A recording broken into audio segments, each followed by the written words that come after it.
Animal Crossing New Horizons is one of the top-selling Switch games of all time, rivaled only by Mario Kart, and the game is currently approaching its 4-year anniversary. I've recently picked it back up again after a considerable break, but the question is, for new and returning players, is it worth playing New Horizons in 2024? But before we get into that, please consider subscribing to the channel and liking this video if you like the content. It would really help me out and I'd be most appreciative. But with that out of the way, let's get on with the video. So New Horizons was released back in 2020 and was met with rave reviews. It was a game that was easily accessible for people of all ages with its cozy style gameplay, which encouraged creativity and an element of collecting. For those who don't know what the game is, you play a character who moves to an unexplored island after buying a getaway package from Tom Nook. Once arriving at the island with some fellow villagers, it's your job to complete tasks and help develop the island in a way that you see fit. As you progress through the game and your island grows, more villagers are enticed to move there. You have many options such as upgrading and decorating your home, changing the landscape,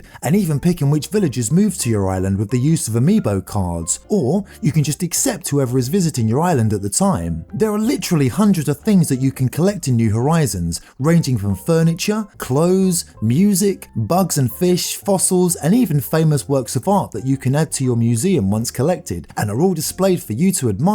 You can acquire resources from rocks, trees, and even weeds and flowers to craft many of the items that you can use to further decorate your island. The game works in real life seasons, so depending on where you are in the world, it could be sunny or snowing. And the game functions with day and night in real time, so there will be certain things that are available at different times and seasons. There is also creation options with people designing their own patterns for all players to use on their island for things like furniture or clothes, and still to this day people are uploading and sharing their designs, so you have a good 4 years worth of content to check out. The online community, though not as huge as it was when the game came out, is still live and kicking. All of this adds to the longevity of the game. The game was even given a new batch of content in one of its final updates with the Happy Home Paradise expansion, which is available either for a one-off purchase or comes as part of the NSO expansion pass subscription. This offered content where you go to work for a holiday home company, designing dream homes for many of the locals of Animal Crossing, and even more items and collectibles were added, giving even more options for even more creativity. For a new player who hasn't played this before, I think this is a great game to own for the Switch. There is a lot of content that is available for someone who wants to give it a go and just have an easy playthrough of the game's simple story, and there is a ton of content if you want to get your hands dirty and craft and design your island and just generally get creative. Whether you have the expansion pass or not, you are getting a monster of a game, but I would say that the expansion is most definitely worth it. Best thing to do would be to play through the main game to see if you enjoy it,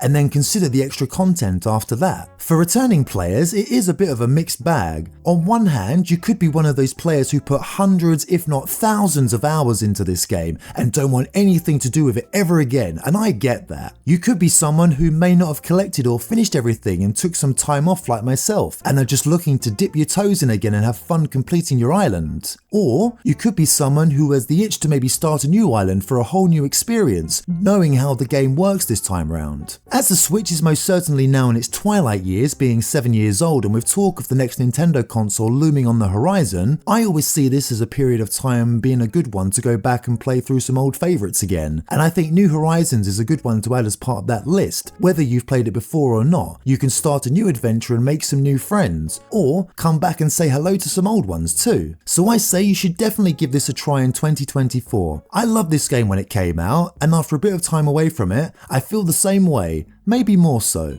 But for now, thank you so much for watching. If you enjoyed this video, please like, subscribe and all that stuff, and I'll catch you in the next one. Bye for now.